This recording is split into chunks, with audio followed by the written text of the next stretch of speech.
Okay, next. Next. Fabiano versus Svidler. And this was very similar to the last game. White's just better with no issues. And Svidler's like, whatever. It was just like the last game. Wesley's like, yeah, I'm worse, but I just trade everything and draw. And that's what Svidler did. Svidler's like, I'm worse, but I just trade everything and draw. And Fabi's like, all right, I guess I can't win. Well, let's see. What's going on here? Kaiser Soze. Oh, you guys can leave if you want now. Botez Live is live. How could Botez Live not be live? If she wasn't, that would be a misnomer. Yeah. All right. This is the fourth game. Okay. 3 draws so far. They played an Italian. I thought it was Rui Lopez, but I forgot already. Okay. And Fabi moved instantly every move. D4 is not as common as D3. Now when Grandmasters play D4, they don't play this old main line with CD, Bishop here, and then something. They play E5 now.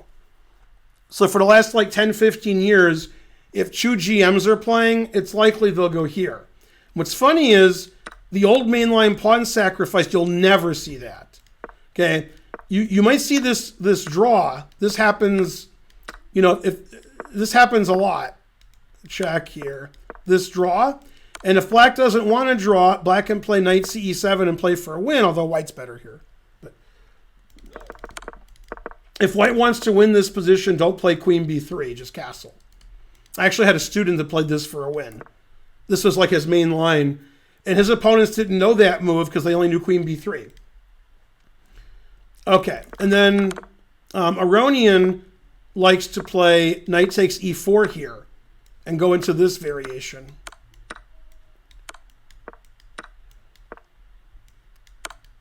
Yeah, this is everybody Aronian. Aronian, I think he's going to draw now. Although Wesley beat Aronian in this position in Rapid or Blitz pretty easily too. Okay, but the people aren't doing this now. They're just playing E5. Now, what's funny is Magnus was playing in Tata Steel 4 years ago, I'm guessing. And he had this position twice in a row. Once with white, once with black, and he won both games. So, man, the truth hurts. Random noise. Yeah, the truth hurts. Okay, so they played the main line. D5, bishop E5, knight E4, takes, bishop E6, knight C3, castles. This has all been played billions of times. Right. Now, I don't know this at all, but I just know it's been played billions of times. And Fabi was moving as quickly as he possibly could because he's prepared all the way to the end of the game. Unfortunately, this line gives white nothing. So if you see the game, Ifan Carlsen in this line, they didn't play this much. They stopped about move 6 or 7 from what they're doing. I think Carlsen castle queenside with black. When I looked at it with an engine, it said Ifan did nothing wrong and she lost. It said her moves were all good and then she lost. So basically what you should learn from that is don't play Magnus. Don't do it. Yeah. It said she played fine and she lost. And I was like, all right. White plays fine, loses. Truth hurts. I don't know what year it was. It was 3 to 5 years ago. It was the game Ifan Carlsen, Tata Steel. And it was in this line, but I think maybe around here it went a different way. Yeah. And that's because they had just listened to Fleetwood Mac, so they knew they could go their own way. So they did. All right. Now, I don't really know the theory. I just know these moves have been played a million times. And I know that Fabi played the whole game instantly. So he was in theory pretty late into the game. Okay, queen c2. Takes. Never play f6. This was all played instantly by Fabi. So this must just be theory. Yeah, I mean, up at this point, Svidler was slowing down, but Fabi was not. Fabi's just moving as quickly as he can. Yeah. And this is all the engine moves. Everything white did is the engine move. Yeah. Now, in this position, Svidler played a very controversial move, and the engine says it's fine. I mean, this is the most forcing move. So if Svidler didn't know this move, then he's got a lot of balls because Fabi's still in his prep. And he played c5, and the engine says that's fine. And that forces, more trading. And this position has equal pawns, but it seems like he's going to lose that pawn. That's what it seems like. So white should be better here. Play queen b4. This is when Fabi started thinking. To me, queen b3 is more natural because it pins the pawn. Queen b4 is more natural because it's on a dark square. And you don't want to be on the white squares because there's a white squared bishop. But I still like this move. I like pinning the pawn. Okay, he literally didn't care because he wanted control of d4. Now it looks like white's just going to be a pawn up. And Svidler just played here and he's like, play f3. I dare you. I double dare you. Do they speak English in f3? So let's say we play f3, for example, then we can take it. Because this is hanging. This doesn't work because I can take that too. So you can't play f3. So Fabi's like, all right, I'll take a pawn. Fine.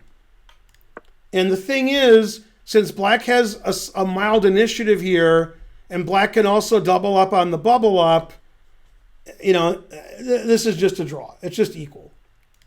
Yeah, and Svidler played great. Yeah, Svidler played really well. And finally, he played f3. Boo, boo. Yeah. I mean, he's just going to win his pawn back. So the game really petered out because Peter was black.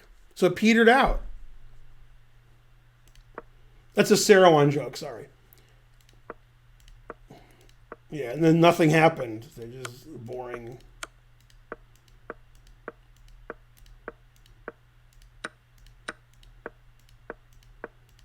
Yeah, I mean, this is the most boring game ever. Then they had to find a repetition, and they did. Look at this repetition.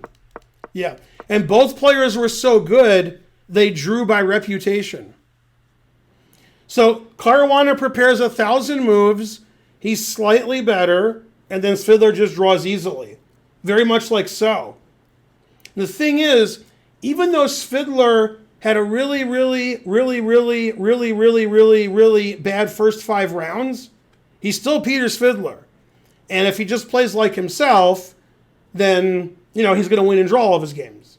He's 8 or 9 times Soviet champion or Russian champion or some country. I can make up a country. He's the champion. And in the last round of the candidates, he had the black pieces against Carlsen, and he beat Carlsen, which looked like Carlsen wasn't going to play for the world championship, but Ivanchuk beat Kramnik. If Kramnik had won that game or drawn, he would have been playing the world championship match against Anand. But Kramnik lost. So the players who were fighting for first, they both lost in the last round. But Magnus lost with white against Svidler right before he became world champion. So Svidler's pretty good. Yeah.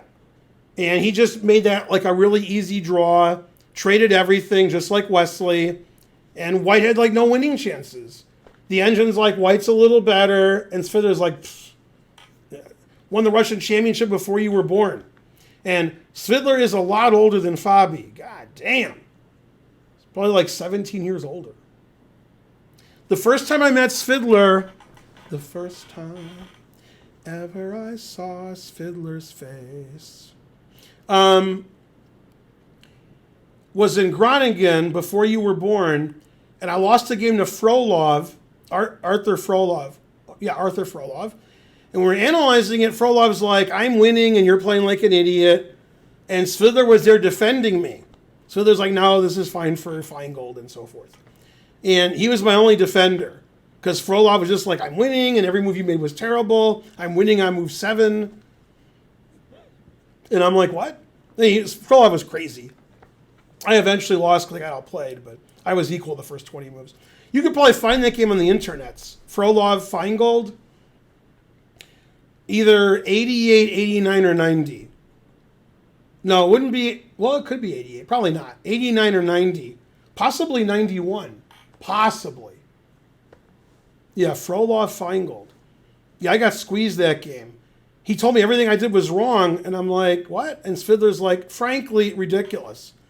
And even though Hikaru was like 1 year old, he was like, oh, frankly ridiculous.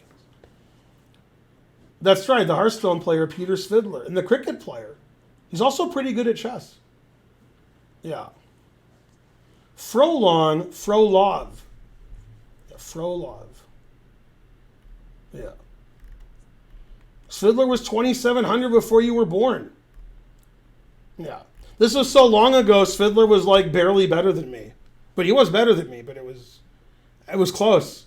That's how long ago it was. Damn, it was a long time ago. It was a long time ago. It definitely wasn't 93, because I didn't play in Groningen in 93. I played in Biel in 93, but I didn't play Frolov there. You know, unless I did, and I'm confusing tournaments. That would be funny if it was in Biel and I'm confusing tournaments, since it was 30 years ago. It could be. The Chess Games website has it wrong. Does it say Groningen or does it say Biel? If it says Biel, then I'm wrong. If it says Groningen, then they're wrong. Yeah, Groningen, I didn't play in Groningen 93. That's for sure.